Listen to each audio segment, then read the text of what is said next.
Hey everybody, welcome back to the Chaotic Little Book Corner. My name's Acacia. Today we're going to be doing my August Part 1 book haul. So let's just dive into this because we've got quite a few books to talk about.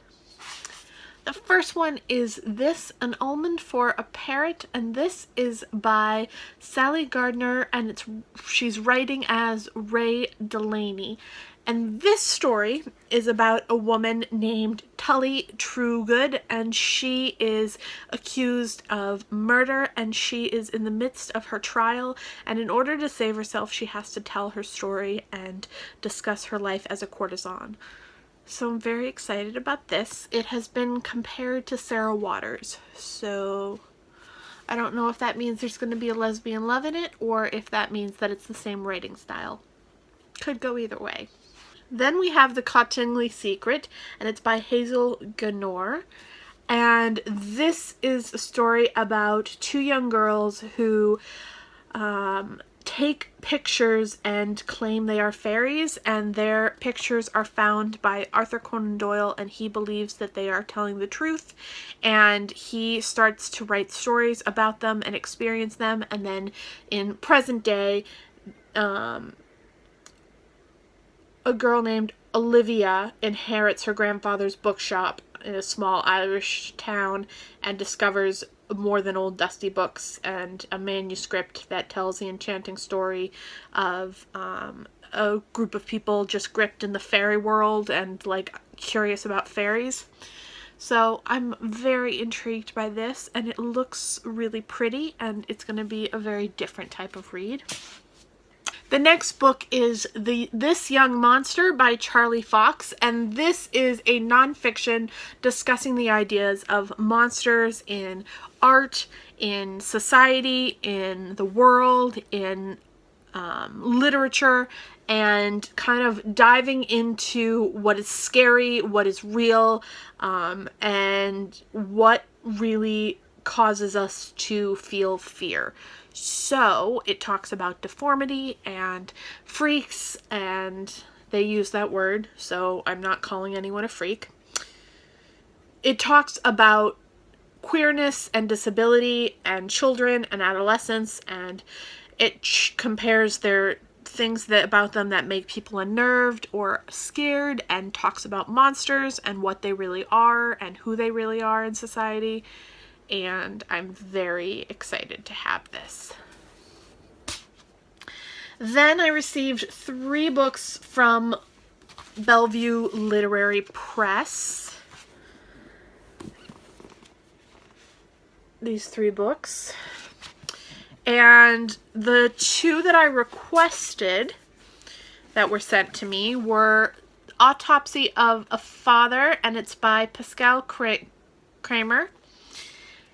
And this is about a young woman who returns home after seeing her estranged father's death and starts to piece together his life and the final years of his life and what changed him from being a left-wing journalist to being a bitter racist, and what was the shift in his mind and his existence and what that looked like. And then we have Jersey, a novel.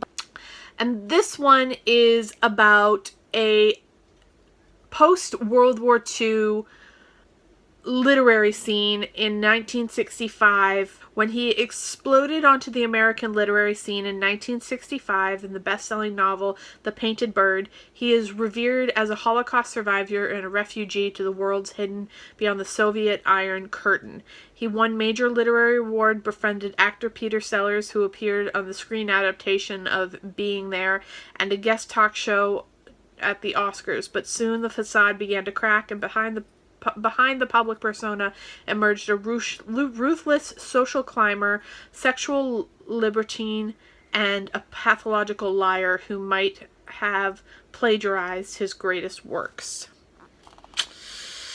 So that sounds intriguing and a little dark.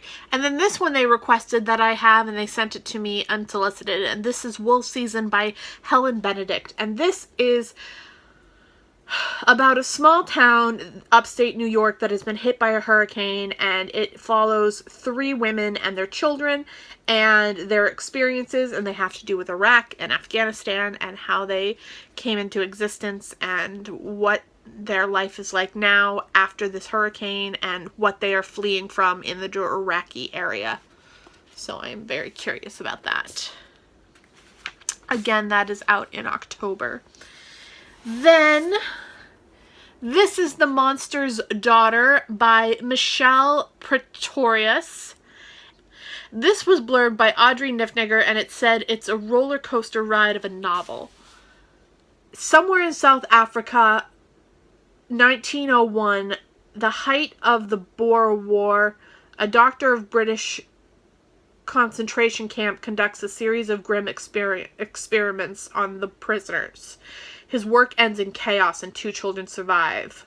100 years later, a disgraced young police constable is reassigned to the sleepy South African town, where she makes a terrifying discovery of a body of a young woman burned beyond recognition. The crime soon leads her to the country's violent history and the children left behind long ago in the concentration camp. So this is going to be really dark, and it's going to be hard to swallow, but it's supposed to be really good, and I am excited to have it. Then we have a short story collection. This is The Dark Dark by Samantha Hunt, who wrote Mr. Splitfoot.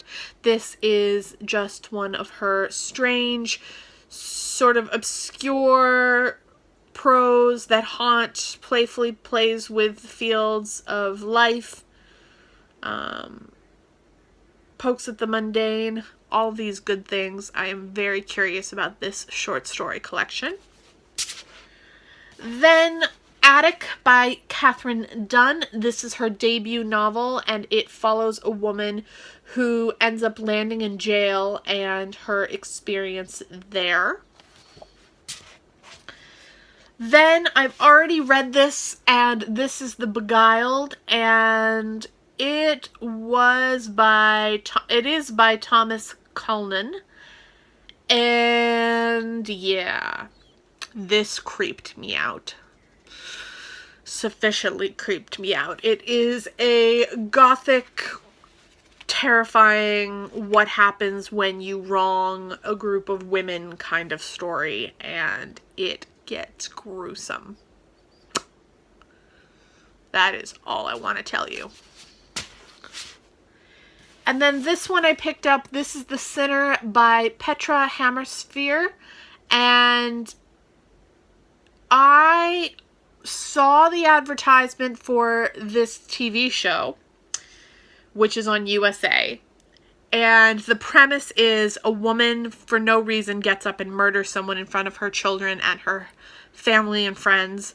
And the police are now trying to figure out what causes a neurotypical, seemingly normal person to snap and commit murder. So the premise sounded good, but I am not really in the mood to watch this as a TV show, but when I found out it was a book, I picked it up to see how that goes. So there's that. Then I'm in the middle of this one. This is The Changeling by Victor Lavelle. This is a somewhat fairy tale, dark, twisted fairy tale in a world following a bookseller and his wife who believes that their child is a changeling. And it follows the 2 of them in their experience while the wife is slowly going mad and believing her child is a changeling and doing all sorts of strange things. And the husband is trying to protect the family. And it goes from there. I am really loving it, but I had the booktubeathon, so I put it to the side. I can't wait to get back to it. Then I received this for review from Harville Seeker. And this is How Saints Die. And it is by Cameron Marcus, and I loved this. I read this for Booktubeathon, and I absolutely adored it, so I will be doing more of a review and actually a full in-depth review of this soon. So yes, I've lent it out to someone, so that's why I don't have it. And then we have two more books. One everyone's heard about, I'm sure. This is Gender Games, and it's by Juno Dawson.